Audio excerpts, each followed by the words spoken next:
Let me take a time to address the subject of Seyi Tinubu, and I want to make statements to Nigerian youth in Lagos that are endorsing. I heard about the endorsement of Seyi Tinubu for Governor of Lagos State 2027, and I want to say this to Nigerian youth. I think that it is time to critically evaluate the decisions we make regarding leadership in Lagos State and Nigeria as a whole. And recently, some coalition, or did they call them coalition, of Nigerian youth leaders has reportedly endorsed Seyi Tinubu, the son of President Bola Ahmed Tinubu, to be the next governor of Lagos State in 2027. While endorsements and political alliances are part of democracy, it is kind of essential to ask, what has Seyi Tinubu accomplished that qualifies him to lead Lagos State? I believe that leadership is not a title passed down like an inheritance.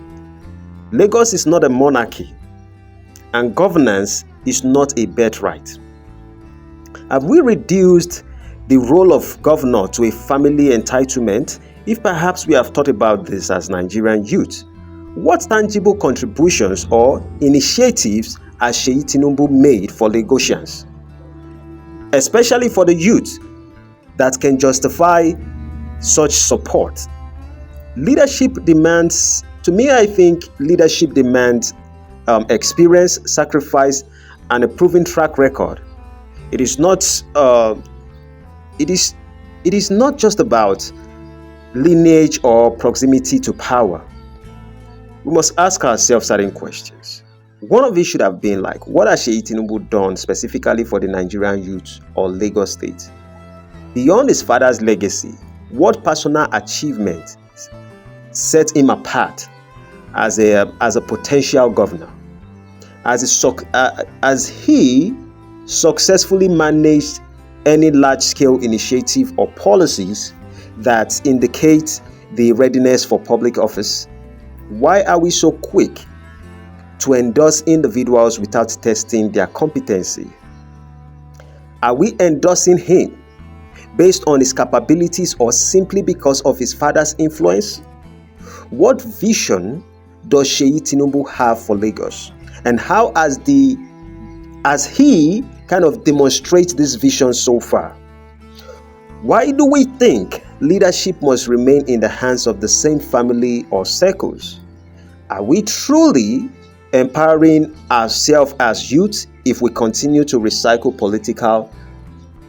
political dynasties? What structures or platform has Seyi Tinubu created to elevate or mentor young people in Lagos? Shouldn't the youth coalition focus on grooming independent and credible youth leader rather than perpetuating political aristocracy, if that English actually makes sense? And if we are truly the leaders of tomorrow, why aren't we building ourselves up for those roles instead of surrendering our future to untested figures? Why do we equate proximity to power with competence in governance? What assurance do we have that Seyi Tinubu's leadership will prioritize Lagosians' welfare and not personal or political interest? How does endorsing a son of a privilege reflect on our commitment to equity and merit? And besides, what precedents are we setting for future generations by endorsing individuals based on lineage instead of merit? I believe that we must reconsider this pattern for endorsing leaders without questioning their track records or qualifications. Lagos deserves a governor who understands the challenges of its people and has the experience and vision to solve them. Why can't we, the youth, unite to groom competent individuals among ourselves to step into leadership roles? This just kind of make me think about very dark man. Why not invest in fresh independent voices who can bring innovation and accountability to governance? And I believe we are still in 2024 and we're moving into 25. I think this is the time to rethink. Leadership is not loyalty or royalty, and power is not heritage. It is a responsibility to serve. Let us kind of rise above political conveniences and focus on building a Lagos where leadership is earned through merit, dedication, and proven service. When I heard this statement, my heart kind of got broken somehow. I used to be in Lagos. I used to stay in Lagos, but I was born in Lagos. But I ask myself, is this how Nigerian youth will always want to keep thinking? I believe there's going to be a time for people to vote. But let's not jump into a quick conclusion on who is going to be the next governor of Lagos State. Let the youth at this time, let us take out this moment to equip ourselves with the necessary information so that we can make the right choice when the time comes. Have a blessed day. See you in the next one. Adios, amigos. Seyi Tinubu.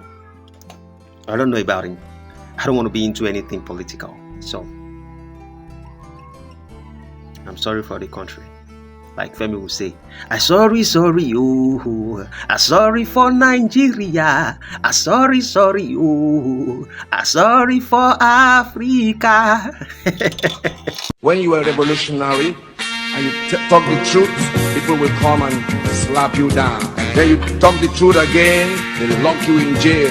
They never hear anything at all. Then go hear pansa. When you are revolutionary and you talk the truth, people will come and slap you down. Then you talk the truth again, they lock you in jail. They never hear anything at all. Then go hear pansa.